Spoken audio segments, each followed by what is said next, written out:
It was the earnings call heard round the street, from swearing to assurances things were not bad at all for his company. Elon Musk had an explanation for everything when it came to weak Q4 China sales.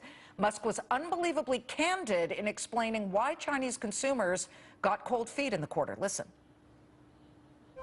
The biggest issue, which we're still fighting to address, is this perception that it is difficult to charge your car in China. This is false. It is not difficult to charge your car in China. Unfortunately, this sounds kind of brain dead, but our sales team was telling people that it was difficult to charge in China, even though this is not true.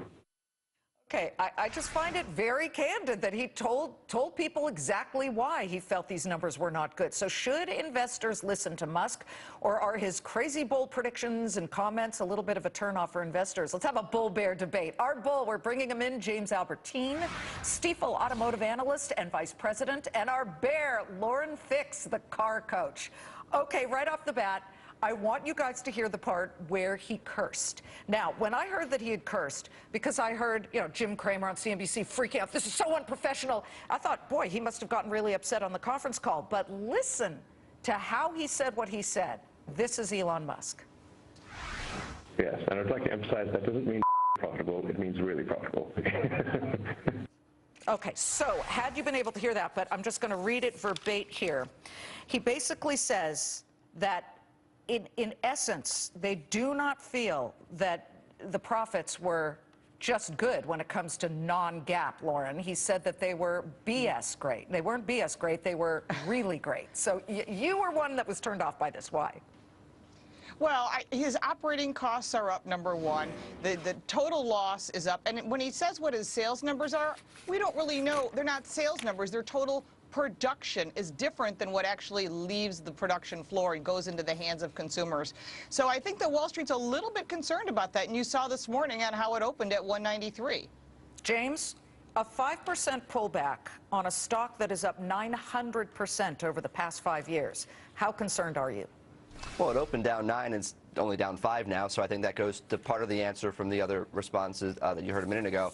Also, they do give you delivery numbers, so I'm curious where that comment came from. They give you production and delivery, and notwithstanding the fact that they invested an incredible amount in an all-wheel drive system, a dual motor system, and these are changes that traditional manufacturers take months and sometimes years to make. They did it in a quarter, and without losing too much delivery slippage, if you will. So I think it actually was a pretty solid quarter considering the advancements they've made. Lauren, solid? I don't think so for you, right? I wouldn't call it solid. When you have an operating loss that's totally much worse than it was, and a net loss of $108 million that's expanded from $16 million, if it were my company, I'd be a little concerned. And sure, he has to put on a good face for investors. He still wants his huge band of followers and people that love his cars to keep buying his cars. But you know, how many Teslas can you have in a garage? And so eventually you're going to get to a point where either you're going to get these SUVs out, you're going to get these all-wheel drive cars out, and people are going to want them. But right now, I see some positives coming their way with these new battery systems he's got coming from the Gigafactory. Yeah, you're going to be able to charge in your home. Okay, and James, I don't know, I look at this company as one of those that's a bet not on the present but on the future. That may sound a little .com inflated bubble nonsense from the 99 to 2000 era, but sure, people want this thing. They may not be able to afford it right now, and they're trying to scale up. They have growing pains. But there is a great desire on behalf of a lot of people with a lot of money to own a Tesla. Does that give them any points? And is that the point where you say, okay, I'll get in the stock? Well, I think that's been the point. I mean, 2025 discounted to cash flow models, DCF models, are really what most investors look at to think about the trajectory here, and it's predicated on a lower priced mass market vehicle, if you will, called the Generation 3, which is expected about the same time that the Chevy Bolt is expected. And if you adjust for the tax rebate, it's actually a cheaper vehicle at that point in time, projected to be you than the Bolt. You just said something that got a lot of my Twitter followers touchy. They said nothing's ever going to be profitable if they don't have tax incentives that are put in by the government. Lauren, I get touchy about that because, I'm sorry, big oil gets a lot of tax incentives and has over many years. Right. But at some point, when they pull these out from under the electric car companies, can they stand on their own 2 feet? Well, that's going to be very interesting. I mean, one of the things that has always helped Tesla is he was getting these electric vehicle credits and he was selling them off to other manufacturers that weren't selling electric vehicles in California and in other areas of the country. So now we're coming to a point where those value of those electric vehicle credits are worth a lot less because so many other manufacturers are offering electric vehicles. So, I mean, he's got good product. It's not the product itself, but there's, again, without an incentive, it makes it very difficult for the average consumer to say, yeah, I'm going to step up to that. But when the Bolt comes out and you've got BMW with their i8 and their i3, I mean, Priuses have been out with electric vehicles for a while.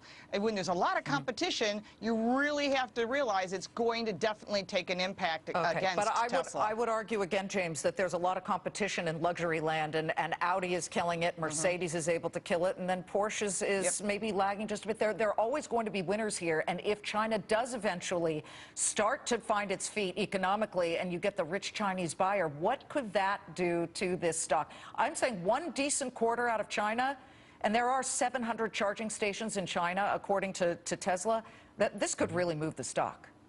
I mean, let's take competition first, okay? First and foremost, there really isn't any direct competition in the sense that a pure electric vehicle with 265 miles of range, you mentioned the i8, that's a hybrid gasoline electric option. The reality here is I think there's this misconception. But you can buy the i3 electric only, too. That's true. You can indeed, and it has a great range of, I think, 80 to 90 miles. So I would encourage you to go and to test drive that. And when you put it up against a Tesla Model S, which goes from 0 to 60 in 3 seconds, again, you know, McLaren F1 territory, I think you're going to find that luxury consumers are going to opt for the Tesla versus the BMW. The key thing is service, though. The key thing is service. Where are you going to get it serviced? And BMW dealers are everywhere. All around the world. That's true. That's true. But listen, we're going to continue the conversation because Tesla's not going anywhere. In Elon's mind, he wills things to happen, and that's not my quote. That's a quote from Meg Whitman of Hewlett-Packard, who worked with him over at eBay and bought PayPal from him. Good to see both of you. James Albertine, Stifel automotive analyst and vice president, along with Lauren Fix. Thanks so much. The car coach.